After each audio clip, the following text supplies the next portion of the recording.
Good afternoon, everybody. My name is Christine Yanezi. I am an HS patient, parent, and advocate.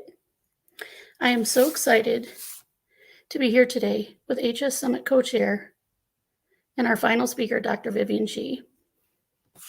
Once Dr. Shi is finished, we will meet back here at 1:50 for a live question and answer session. A bit about Dr. Shi. Dr. Shi is an associate professor of the Department of Dermatology at the University of Arkansas for Medical Science, where she directs the Dermatology Clinic Trials Unit, the Eczema Clinic, and the Hidradenitis Suppurativa Clinic. Dr. Shi received her undergraduate degree in physiological sciences from UCLA and subsequently spent a year performing research on gene regulation and pathogenic bacteria in the Department of Microbiology at UCLA. She earned her medical degree from the University of Illinois at Chicago. During that time, she also completed a fellowship in the Skin Immunology Laboratory. She was an integral part of the team characterizing the pathophysiology of atopic dermatitis. She then completed her internship in internal medicine at the University of Chicago North Shore Health System, followed by a dermatology residency at the University of California, Davis, where she also served as chief resident. Dr. Shi's research and clinical interests are in complex inflammatory skin conditions such as atopic dermatitis, hidradenitis suppurativa, and psoriasis, skin barrier repair, transdermal drug delivery, and integrative dermatology. She has served as the principal investigator for numerous industry-sponsored and investigator-initiated clinical and translational studies. She has published over 150 peer-reviewed articles and is the editor for 2 reference dermatology textbooks on atopic dermatitis and hidradenitis suppurativa. She is on the board of directors for the Hidradenitis Suppurativa Foundation, advisory board of the National Eczema Association, and is a member of the International Eczema Council. Thank you for joining us today. Dr. Shi? Thank you for the introduction, Christine. Really appreciate it. And thank you all for being here for this final session of our HS Summit. I'm so thrilled to be here to be closing up this amazing conference this year. Like Christine said, we will be talking about complementary and alternative treatments for HS. And I just want to preface by saying this is really how we look at ancient compounds and practices with modern science. And I will be reviewing some of the available data there and how we can apply it to day-to-day treatment for people living with HS. And let us get started. So I want to start by kind of looking at the multifaceted cause for HS. So there's the dysregulated immunity. We have follicular plugging, which means the hair follicles are plugged with whiteheads and blackheads. Then there's an association with metabolic syndrome, tobacco use, and we know that friction and irritant tend to flare agents. Finally, there's an imbalance of the good and bad bacterium, also known as change in the microbiome. All of these work together to cause HS. And because the causes for HS is so complex and partially understood right now, we're working on understanding it better, we don't have a silver bullet yet. And so a lot of times we design a therapeutic toolbox, a treatment toolbox that's aimed to target all of the things that may cause HS.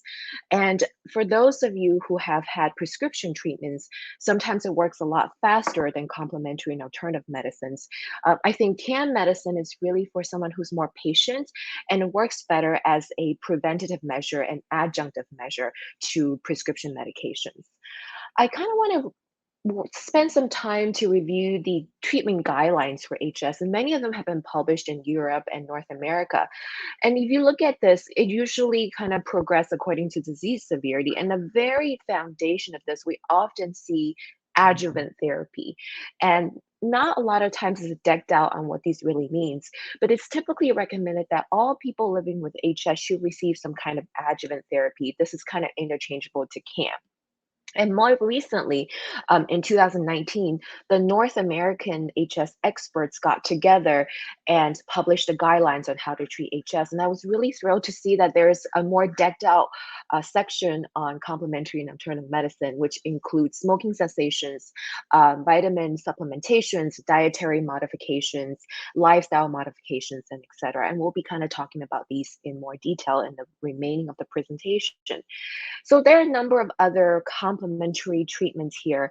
Um, for this particular presentation, we will kind of focus on nutritional modifications, some evidence on micronutrient supplementations. The micronutrient is kind of a basket term for vitamins and trace minerals. We will briefly talk about clothing selections to prevent friction and irritation and sweat retention. And I know we had a talk on pain already, but I wanted to briefly review some of the new data on what complementary and modality for pain control there has been. Okay, so let us get started. A couple years ago, we were able to, with your help, publish a pretty large survey-based data. We basically surveyed people with HS and asked, what type of CAM modality are they using at home to help with their HS? And over 1,000 of you actually helped us to complete this project. And it was finally published in JAMA Derm a couple years ago. But what's interesting is you can see that at the very top of the list here, dietary modification is the most common thing that you all do at home to help with the HS, followed by these supplements and other kind of more cultural practices, including complementary Chinese medicine, Ayurvedic medicine, anywhere from, energy healing therapy to even biofeedback. So there are many, many modalities being used at home to treat this.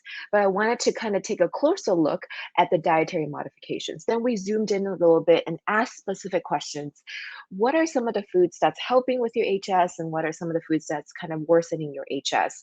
And you can see in the red bar here are foods that exacerbate HS. And you can see that they're sweet foods, things that taste sweet. Simple carbohydrate by far is the number one trigger for HS flare, followed by kind of the complex carbohydrates like bread, pasta, and rice, and dairy, and high fat foods. And on the right side here, you see in green are the foods that improve HS. And not surprisingly, they're kind of vegetables, fruits, and chicken and fish. I wanted us to take this graph with a grain of salt because we don't really just eat I don't know, chicken by itself. We live in a world of culinary arts, right? So we have, uh, condiments, we have seasonings. So this is something that we use as a general guide to avoid some of the triggers. And many times, patients that I have will come in and say, "Oh my God, how did you know this?" Every time I have that ice cream bar or whatnot, I tend to flare a couple days later. It totally makes sense now. And so while it's not the same trigger for everybody, these are kind of the general rules that the community has told us. Okay, so over here is a pretty cool figure. It looks pretty complex, but I'm gonna walk you through it. So it tells us why food worsens acne and acne-like conditions like HS. So the American or Western diet is really high on dairy, red meat, and carbohydrate.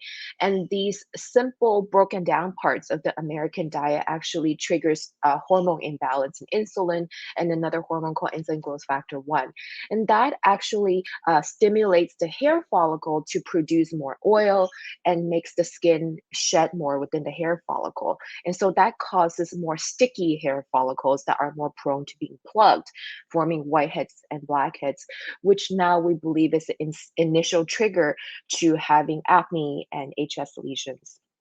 And so when the hair follicle you can see here is plugged, it stimulates inflammation and bacteria overgrowth, which ultimately lead to boils and sinus tract formation downstream. So that's why we think that kind of the Western or American diet that's high in dairy, red meat, and carbohydrate could be detrimental to people living with HS. So I want to think about, this milkshake, or a lot of times my patients like to go for smoothies, but there's like a lot of hidden triggers in these quote unquote healthy foods, because smoothies, for example, while they have good vitamins and fruit, there's a lot of simple sugar in it, there's dairy in there, and oftentimes when I go get a smoothie, I'm asked, well, do you like a whey protein boost? And whey protein is actually kind of the culprit in a lot of the acneiform skin conditions. And I wanted to take a moment to talk about that. So, whey is the part of the dairy protein that's called the fast protein because it's rapidly digested within a couple hours. So, you get this huge surge in broken down amino acids or protein parts. So, that is more detrimental in having this like hormone surge to cause the plugging of the hair follicles. On the other hand, casein protein is kind of the slow protein. It kind of gets digested, as you can see here in the blue graph here, gradually over 5 to 7 hours. So while it still gives you the nutrient that a protein will give you, it's kind of like you don't get that rush and it's slowly digested. So less likely to have that hormonal rush that leads to hair follicle plugging. So those of you who are really into protein supplements, there are other plant-based alternatives.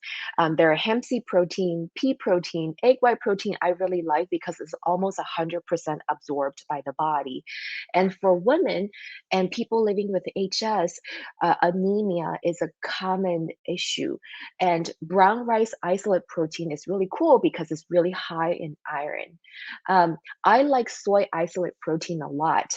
That's actually in my breakfast supplement. So unlike what you have in simple soy or like unaltered soy or tofu, for example, there's a lot of estrogen in it, which may be harmful for a lot of conditions, including HS. But soy isolate has that estrogen effect kind of filtered out and modified. So you just get the protein from the soy. And there's a number of other plant-based proteins from other peas, seeds, and berries as well. So I typically recommend avoiding processed food, and I learned a lot from one of my students who was a registered dietitian and spent a year with me doing research on HS. And she showed me this really cool graph here. So what does it mean to be natural food? Basically, it's one ingredient and one single ingredient, and you need to refrigerate it almost at all times. Partially processed food typically come in a container, and they have a number of ingredients up to 10. And so even though you see your deli meat, for example, is a processed food because it has preservatives and other chemicals. And us Americans tend to have a lot of ultra processed food. I mean, I guess the westernized diet tend to have ultra processed food that can have 20 or 30 ingredients. Sometimes I couldn't even make out what the initial ingredients are. For example, I don't even know what's in my chicken nugget. So this is kind of the general guidance on how to select food. But that being said, working a single ingredient can be pretty expensive and time consuming. And we will have some recommendations in some of the one of the later slides on how we can strategically do food swaps. I want to show you this paper that was published in 2018, looking at the role of Mediterranean diet adherence and HS severity. So Mediterranean diet is actually pretty complicated to do, but if you want to follow it strictly, it has like exactly how much you should do per day. So I think it's pretty expensive and hard to do. But the general rule is you have exercise and social, interactions, and then you have a lot of fruits and vegetables, followed by um, fish and cold water seafood, but less of the cheese, dairy, and high fat foods. That being said, we try what we can to kind of follow the lower part of the pyramid. But what this study shows is quite interesting. People who are most adherent to their Mediterranean diet, I try my best, but I really can't be 100% adherent. It's very time consuming. But people who can't do it, the more likely they're adhering to this diet, the less severe their HS. So you can see this kind of an inverse relationship here. So you have low adherence here, high HS severity, high adherence to the diet, low HS severity. And this is another study that's pretty interesting, looking at intermittent fasting on HS. So these were patients who have HS and have undergone Ramadan fasting. So in the Islamic culture, 1 month per year they will fast from sunrise to sunset, and so half their day they will be fasting. So after 1 month of fasting, these people actually have significant lower HS severity in terms of number of abscesses and sinus tracts and symptoms, and they were actually able to lower the use of their medications, including topical antibiotics, oral antibiotics, and even biologic medications. So this is interesting. We're not sure whether the actual fasting from sunrise to sunset is what did it, or is it the overall caloric intake that decreased the severity of HS after just 1 month? So we need more research to really find out what's the most optimal way to fast or lower, change our caloric intake for HS. Brewer's yeast is talked about a lot. It's a single cell fungus that's commonly used to make beer, wine, and baked goods. And there's research showing that people with HS who follow a yeast elimination diet tend to do better with their HS with less symptoms. This is especially true if they also have inflammatory bowel disease like Crohn's and ulcerative colitis. And some people who have sensitivity to brewer's yeast can actually have a positive blood test that shows kind of a allergy, if you would, for yeast, wheat, and cow milk. And this is something to keep in mind. Many of the brewer's yeast products are also found in baked goods, and it's associated with sweets as well. So this is like a very general diet plan that I use for my patients with HS. So in addition to Mediterranean diet, to increase foods that tend to have more fruits and vegetables, and decrease foods that will cause more of an insulin surge. These are our dairies and simple sugar. I like to have them also avoid foods that are high in dairy and leucine, which is an amino acid. These include cheese, soybeans, beef, pork, and beans. And brewer's yeast diet and wheat-containing foods, we talked about, these include alcohol, beer, baked goods, and fermented cheese, and sometimes even mushrooms. So when I talk about like HS diet, one of the things I get is, well, it's really hard to be creative in the westernized world because we have a lot of foods that are high in dairy and sugar. And so my student, who is now a dermatology resident, who is also a registered dietitian, worked with me to come up with some of the alternatives. For example, for sweet treats, instead of apple pie here, we can do bake apple slices and sprinkle a little bit of cinnamon and microwave and bake it until it's tender. So instead of juice, for example, one can do seltzer water with a splash of 100% juice. And so these are some of the ways that we can kind of do food swaps to lower the intake of dairy and sweets as well. Okay, so I want to switch gears a little bit to take a look at supplements and micronutrient. One of the things that we used a lot in the world of HS is zinc. It's a micronutrient. So how did this all come about? There's characteristic studies looking at people with HS, and it was found that in the blood of these patients, the zinc level is much lower than the counterparts who don't have HS.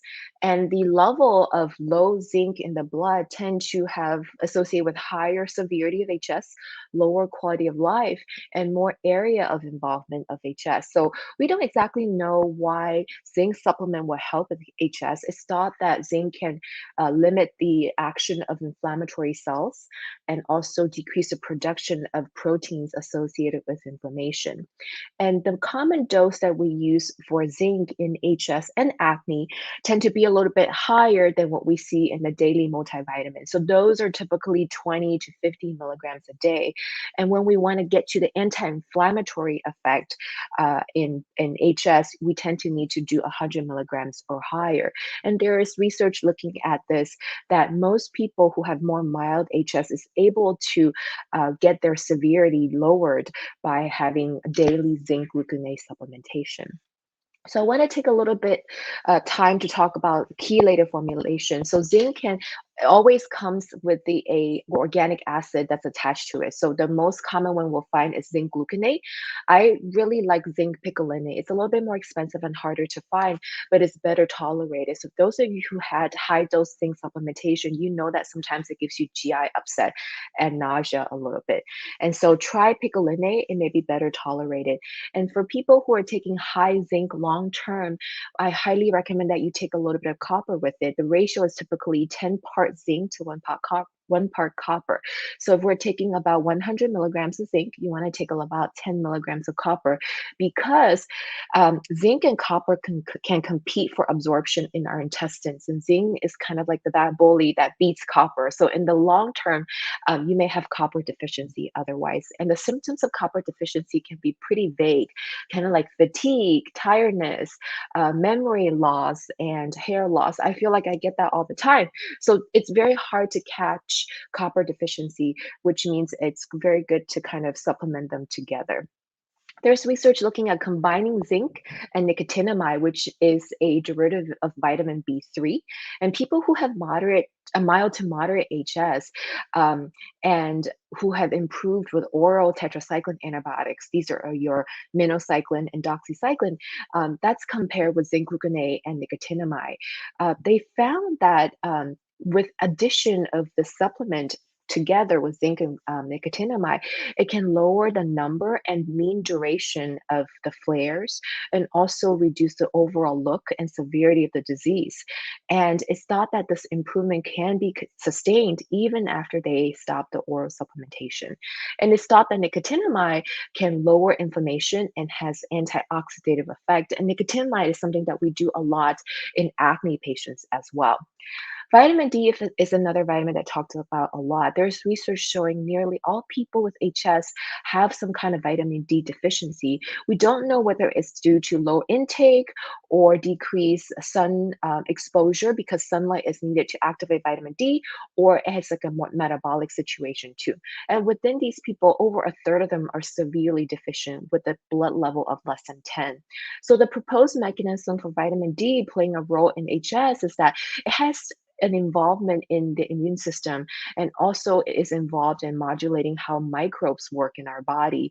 And it also regulates how the hair cycle turns over and skin cell turns over within the hair follicles to kind of influence how hair plugging works in people with HS. So this altogether is thought that vitamin deficiency can be detrimental to HS. So it's recommended that we supplement with vitamin D for people who are deficient. And typically the dose is about 4,000 to 8,000 international units per day. So I like to briefly talk about appropriate weight loss plan. Many times we will refer to nutritionists and exercise physiologists. And, I think many of my patients with HS, they're doing their very best, even better than I am, in modifying their diet and trying their best to exercise. But the metabolic situation in the physiology makes the bar so much higher to lose weight. And so even if they're doing their absolute very best, sometimes nutritionist referral and a trainer referral, and even early evaluation of weight loss surgery candidacy can be considered. So, what do we know about weight and HS? And study have shown that over half of the patients with HS are obese, and a quarter of them are very obese. And this obesity level is correlated with the severity. And weight loss surgery has been helpful too, because people who undergo weight loss surgery, even if they just lose 15% of the weight, there can be a significant improvement in the severity. And on the right here is a case report that was published in a gentleman who has gone through laparoscopic sleeve, a gastric sleeve surgery and lost 60 kilos. And at 1 year, without any other treatment, you can see that his HS in kind of the underwear area has improved significantly. And why is that? It's thought that carrying extra weight and adipose cells, which is kind of the fat cells in our body, tend to produce a lot of the inflammatory protein and makes the insulin resistance a lot higher, making the bar of weight loss and inflammatory burden much higher in people living with HS. So There are some qualifications that's designed by the Academy for Weight Loss Surgery or Bariatric Surgery. Typically, it's a BMI of 40 or greater, or at least 100-pound overweight. But if you're 35 BMI or higher, or have at least one related comorbid conditions, that can be considered as well. And you can see that this is what the Academy for Weight Loss Surgery consider as comorbid conditions. Many of them are type 2 diabetes, hypertension. While some of my HS patients do have this, you can see one of the deficits in this world of bariatric surgeons that they don't consider HS as one of the comorbid conditions as candidacy. So we are working hard with the surgery world to help them identify and incorporate HS as comorbidities, one of the comorbidities to allow approval of surgery. So um, kind of there are a number of surgeries. One of them is a gastric band, pretty much shrinking the size of the stomach. There are gastric sleeves, basically shrinking the size of the stomach itself. There are other ones where they put a balloon in the stomach to make the sensation of being full earlier. There are even like more rare ones where you can actually pump gastric content out, stomach content out after you eat, which I think is very abnormal to do compared to shrinking the size of stomach. There are also ones where you have an implantable device under the rib cage to stimulate the nerves to signal the brain to be less full in between, less hungry in between meals, and feel full sooner while eating. So these are just some of the options there to explore. So what do we expect from weight loss surgery? You can lose up to a quarter to 90% of excess weight, but it may take a year to a year and a half to reach that weight. The more complex or permanent the procedure, kind of like removing part of the intestine, that results in more long-term weight loss compared to those that are kind of the gastric sleeve. And it's thought that it can improve HS by reducing the friction in the skin folds, reducing the humidity and bacteria growth, and reducing the insulin level that can cause metabolic syndrome and things associated with HS, and also to reduce the proteins that are associated with inflammation. So I wanted to kind of talk about clothing a little bit. Being in the HS world, I feel like I know more about underwear than many of my colleagues. This is a patient of mine. She graciously allowed me to share these photos. You can see that the bra here, where the wire sits, really pinches on the skin and cause a lot of the flare on the lateral, on the sides of the breast here.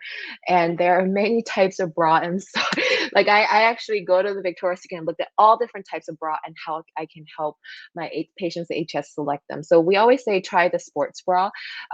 Sometimes it's a little bit hard to lift the breast up, but the general rule is that you want to avoid lace because that can cause a lot of friction and flare HS. Avoid the tight elastic bands, thin straps, and metal wire. So this is kind of an example of what we don't want to do: lacy bra, thin straps, and metal wire. So try to avoid that. And that being said, you can see that a lot of the HS lesions can be kind of in the bikini or underwear area. So underwear selection is important. There are many, many types of women underwear. We typically recommend boy shorts, and more recently, the cheekies I notice are is also a good option, and many of my HS patients recommend that. And if you look online, if you can actually say non-elastic or laser cut or non-elastic band, kind of on the thigh area, which will be helpful to decrease friction. And there are hipsters too that are kind of a modification of cheekies that are also helpful. And this is kind of the underwear that I recommend. It's like you don't have elastic band sitting at the waist or at the groin area, and it kind of sits at the upper thigh to prevent friction. And for boys and men, it's much easier. Just avoid the whitey tighty briefs, and you are good. So my patients HS taught me about these cami tanks with built-in wires bra, and they can take out the cup portion and insert gauze to help absorb drainage. And there are these bra liners that you can buy or make yourself to tuck underneath the bra to help with drainage and decrease friction.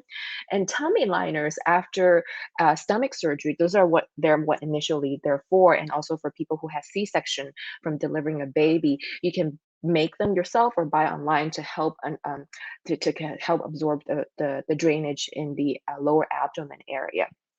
And after giving birth to a baby, this is too much information, but I've learned a lot about how to take care of pain in the perineum that I also started recommending my patients for. So you have this type of kind of squeezy bottle to help rinse the area with lukewarm water, which is so much better than trying to, kind of get into some weird anatomical location to rinse the genital area. So it has this little angle here. You can squeeze warm water.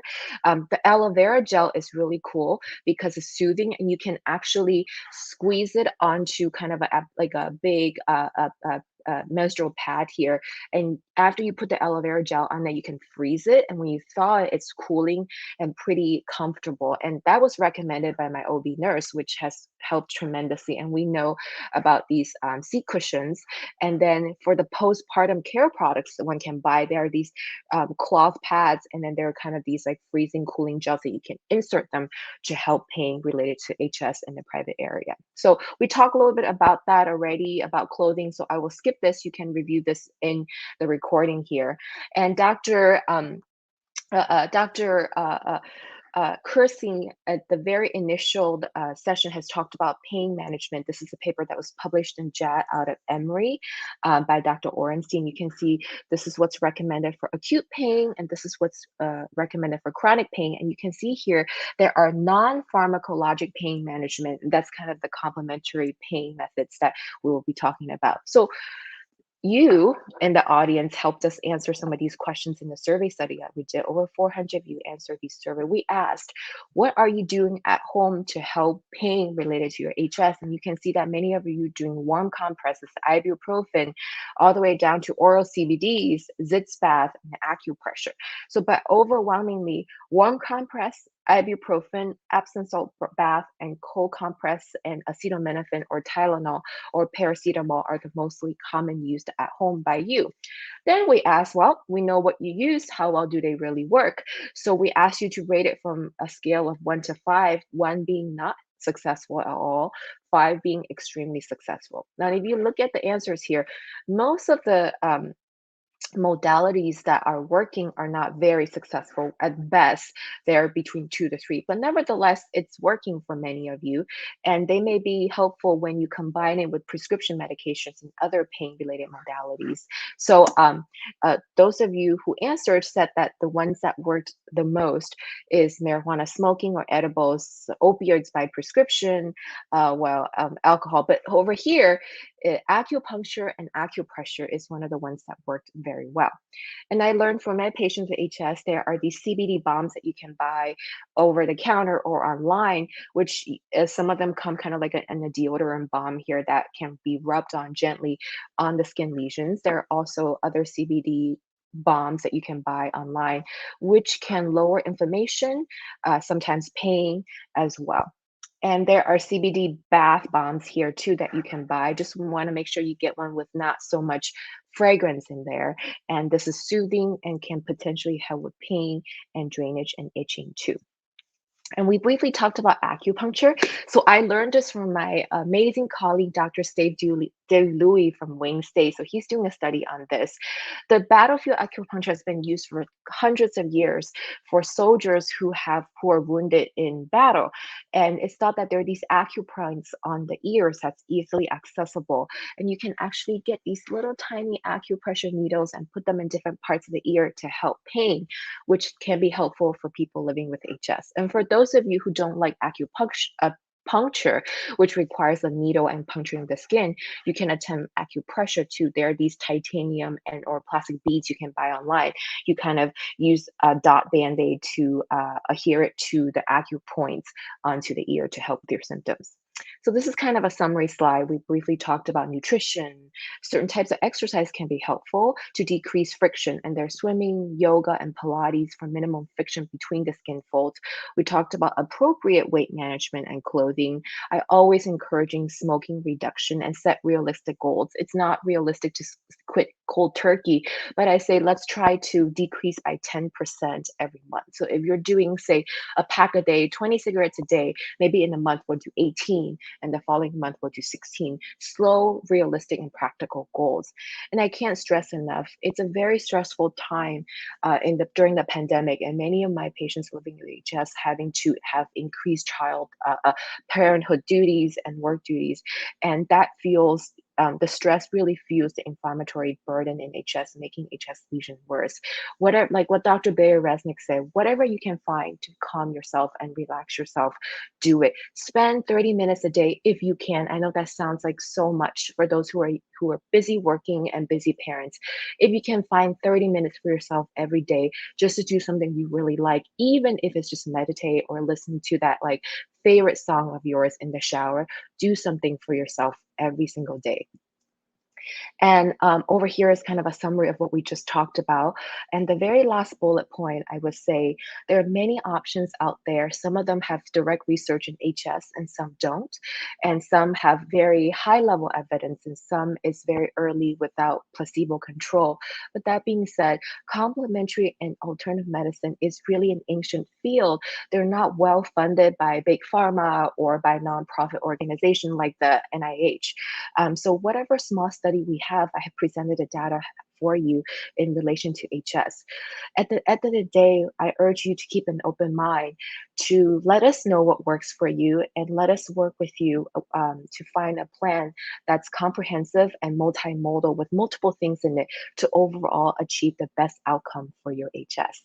And here are the takeaways. I won't belabor them. And I wanted to thank you all for being here today. Very, very special thanks for all the HS community partners there and the advocate leaders that's working with us day to day. I really thank my patients with HS. You are my teachers. You teach me every day of how to be a better doctor. Special thanks to the HS Foundation, my research fellows, resident colleagues, and my clinic staff for helping to run my HS clinic every week. And special shout out to Christine Januzzi, Dr. Jocelyn Kirby, my co-chair, and the executive director of the HS Foundation, Brent Hazlett, for helping to make this happen. And thank you all for being here and participating in the first inaugural HS Summit. And I will end here. Hi, guys. Welcome back. Sorry we went over a little bit. You had some great questions. Well, let's get right to it. Dr. Shi, we had a question come in. What is the single greatest thing a patient can do to aid their symptoms? Great question. So there isn't a silver bullet yet. So a single treatment probably won't be a home run. So like I talked about at the beginning and by many speakers, what we're trying to do is come up with a more multimodal regimen that will target each of the causes related to HS. And the great Christine here actually had an amazing quote, and I quote, find a good doctor and a good support group because that's the number one thing that will be most helpful in aiding symptoms and be the resource to get you through living with HS. And please add anything, any recommendation that you also have, Christine. I think that's a great thought. Just that, and you need to keep an open mind. All right, moving on. Blackheads and whiteheads. Should they be pushed out? Will that make them worse? Yeah. As tempting as it is, myself too, when I'm in a room with a patient with acne or HS, I'm like, I just want to get a comedone extractor to take it out. So I would say very light exfoliation is okay, but we wanted to avoid like actually squeezing or mechanical extraction with tools and picking too, because you know how HS actually flares with friction. It's similar with squeezing too. That pressure ruptures the hair follicle wall, and so the content, which is dead cells and oil and other proteins, kind of leaks out of the hair follicle walls to the surrounding tissue, and that actually causes a lot of inflammation and scarring and cyst formation because those content is not supposed to be outside of the hair follicle, and when they leak out, the body sees that as a foreign body and tries to use inflammation and creates a cyst wall to kind of like wall them off. And so that process actually takes HS to the next stage, to the cystic and inflammatory stage from the whiteheads and blackheads. So I guess in summary, as tempting as it is, avoid pushing them out yourself. Okay. So you spoke a little bit about the Mediterranean diet. What is the difference between that and a typical anti-inflammatory diet? Yeah, that's a good question. So, an anti-inflammatory diet is not a specific dietary regimen, but really a style of eating. It's typically it favors more fruits and vegetables and foods that contains omega-3 fatty acids, which is anti-inflammatory. Lots of whole grains, lean protein like chicken and turkey and fish, healthy fats and spices that could be helpful. So anti-inflammatory diet also kind of discourages or recommends limiting processed foods like the one we talked about, red meat and alcohol.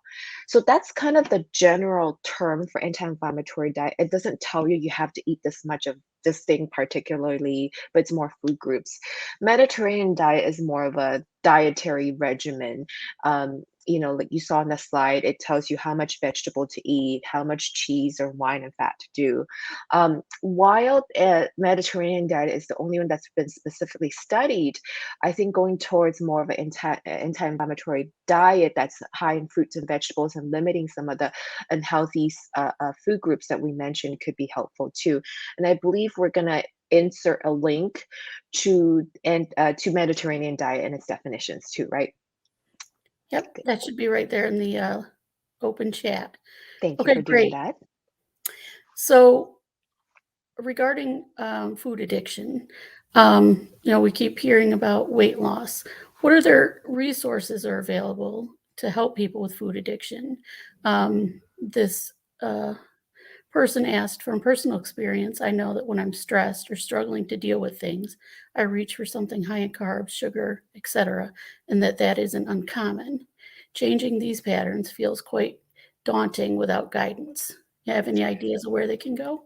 Yeah, thank you for this question and sharing your personal experience. I too go for high carbs and sugars when I'm stressed out, so definitely uncommon.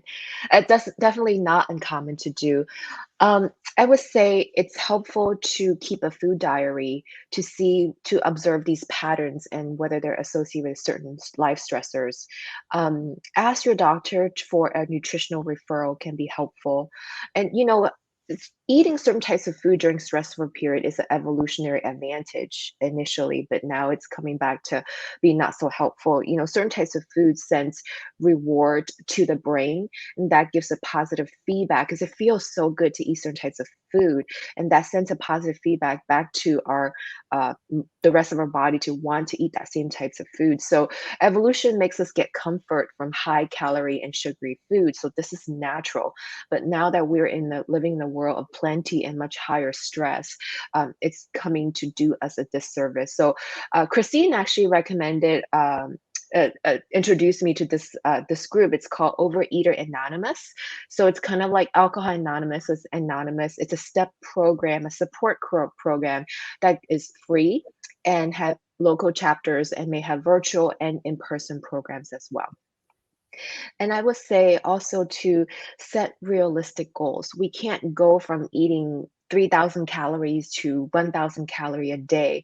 I have tried to do crash diets myself, and I end up just rebounding and end up eating more and gaining weight. So I was there too. So I would say set realistic goals, come up with a nutritional plan that's manageable and affordable. And in one of my slides, there's food swap. So instead of cutting something out completely, try to replace it with something that tastes similar but a healthier alternative. And I think your nutritionist can help you navigate those options too.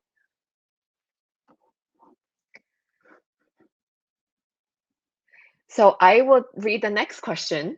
Um, what is the daily dosage for nicotinamide? So that's the vitamin B3 derivative. So before we go there, I think it's important that we distinguish niacin versus nicotinamide. Niacin is also a B3 that's commonly used for, high fat and cholesterol problems. But niacin can give you a lot of skin flushing. So we use nicotinamide, which is more anti-inflammatory. And the typical dose for acne and HS is 500 milligrams twice to 3 times a day, and that's the typical anti-inflammatory dose. Okay, so we had a little extra excitement there. Um, was there a type of doctor you would recommend to help with vitamin and mineral supplement regimens? Yeah, so I mean, there isn't a specific doctor that only specializes in vitamin and mineral supplements. Naturopathic doctors or NDs are, have a more broad training in this particular part, but many other healthcare professionals can make these recommendations, including doctors who specialize in integrative medicine, and they are typically allopathically or DO docs, MD or DOs too. So I recommend that you speak with your healthcare provider to if you plan to supplement and really ask for what's appropriate dose, because the supplements, even though they're supplements and not prescriptions, they could interact with foods and other prescription medications that you're taking, and overdose can cause toxicity and side effects. So also, this is recommended by Christine, which I think is a really great recommendation, is to always tell your healthcare practitioners what other prescription medications and supplements you are already on. In terms of vitamins, there are water and fat soluble vitamins. The water soluble vitamins are like vitamin B3, like nicotinamide. They tend to get excreted with the urine and they don't really stay in the body if you have good kidney function. The fat soluble vitamins, kind of like vitamin A, for example, they kind of they're fat soluble, so they actually stay in the fat and stay in the body, and they accumulate and doesn't get excreted easily. So you can more easily overdose on them. Great, excellent. Okay, so do you have patients who have experienced major flares during weight loss? And can it be related to stress, physical activity, additional sweating? Also, do you have patients who have lost weight and then have had more problems because of the excess skin? Yes, yes, and yes, all of the above. So very good point and question. So, you know, whatever modality one is using to lose weight through physical activity, the sweating and the heat has been shown to worsen HS.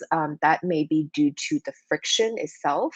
It can be due to the sweating cause and the heat and humidity causing changes in the bacterial balance in the area that are affected by HS.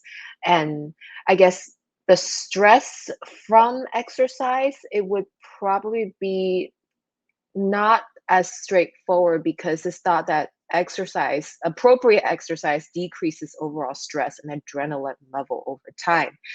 Um, but when one is able to lose weight successfully, and that will create more, for lack of better word, excess skin or more flappy skin, and that those skin tend to create more friction, has more movement in between them, and friction can cause irritation and has been shown to flare HS as well.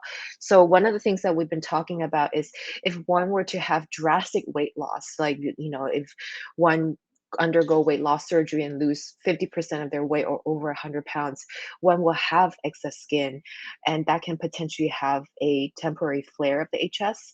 And so, for those of you who have this a problem, I urge you to talk to your surgeon or healthcare provider to see whether a procedure called penectomy or surgical removal of the excess skin from weight loss is maybe covered by your health insurance. Excellent. Okay, a couple more questions here.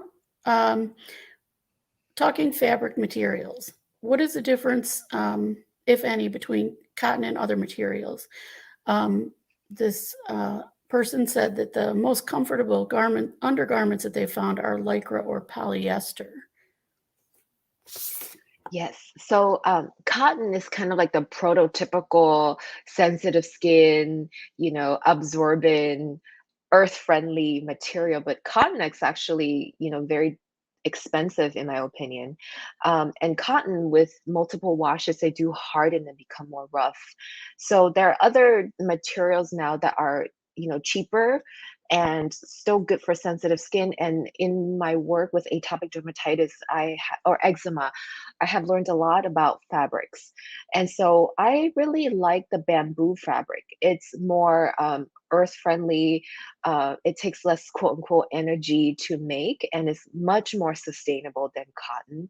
It's soft and just as absorbable. And with multiple washes, it's less likely to get hardened and get crispy and get rough.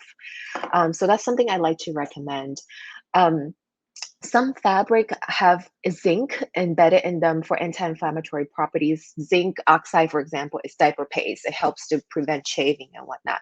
And there are these other compounds embedded to them. Sometimes they contain a very low percentage of silver for antimicrobial properties. So that's something to look into. Those are very expensive and the silver, for example, tend to kind of get washed off with subsequent washes. So but those are options. So I completely agree that spandex and polyester is very soft and could be comfy.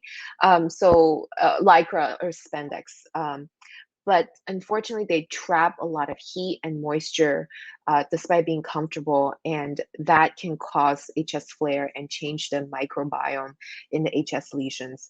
um, some fabric you can actually look up for the absorbency test results. This is what the industry typically use to see how much moisture each type of textile or composite textiles actually absorb water. So, you can ask the manufacturer to provide that. Um, Oftentimes there isn't really, you want to avoid 100% spandex and polyester. Most of the fabric is a composite fabric now, and so kind of read the tag carefully. One thing that came up in our discussion is uniforms, which my patients kind of talk to me a lot about. Um, in many people's work, there's kind of a recommendation or restrictions on the type of clothing that they wear and the color of clothing they wear. And the most common one I hear is khaki pants and white polo shirt with 100% polyester, which is really the difficult fashion setup for people living with HS, with khaki pants with staining and white polo shirts being white and not breathable. So I urge you, if you encounter that situation, do talk to your HS provider to see if they can provide a support letter and see if your work can accommodate this. Really, it's something that, I mean, work is a big part of our life, and if you can't be comfortable with the clothing you are at work, then that's less productive. So there's definitely a way to advocate for this.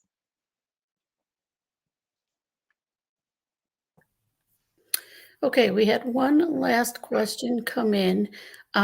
It's not really related to what we're talking about here.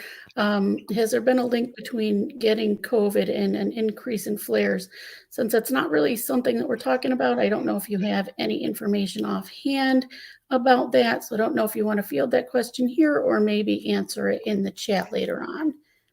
Yeah, I mean, it's a really good question, and I have a long answer for that. And I'm going to go back to the Q&A and answer more details. But overwhelmingly, so there's a COVID registry that's recently published in a prominent dermatology journal that comes out of. And Christine, would you like us? Christine's actually one of the co-author for that. So I won't put you on the spot, but in summary, it really talks about COVID infection and being on biologics. So I have anecdotally, I have people who have HS then get the COVID vaccine that have a temporary flare. And I also have people who gotten the actual COVID infection and had even worse of a flare. So you can flare with vaccine temporarily, you can flare with the infection itself. Um, but the study also saw that people who are on biologic medications, like the injectable medications, don't have a higher risk of getting worse outcome or infections per se. And more recently, a number of HS provider experts got together to come up with consensus of how to manage vaccinations and COVID exposures and medication alterations in the COVID pandemic. And that paper was just published last month. That will be made available on the HSF website very soon for free. And so you can dig into that as well. And we'll post all the resources available. And Christine, if you have anything else to add, please do so. You are also an expert in this topic too. Nope, I wouldn't. I would not want to speak on that. But I think that's all the questions that we've got. I want to remind everybody that these talks will be open for another month from now. Dr. Shi and Dr. Kirby, co-chairs for the HS summit here, will be going into the chats, and they will be answering some of the questions that maybe have been posed while we were offline or that we weren't able to address in time. Thank you so much, Dr. Shi, and we'll see you. Well, I guess we'll see you at the next second annual HS Summit. Thank you, everyone, and thank you, Christine. Have a good rest of your day and year.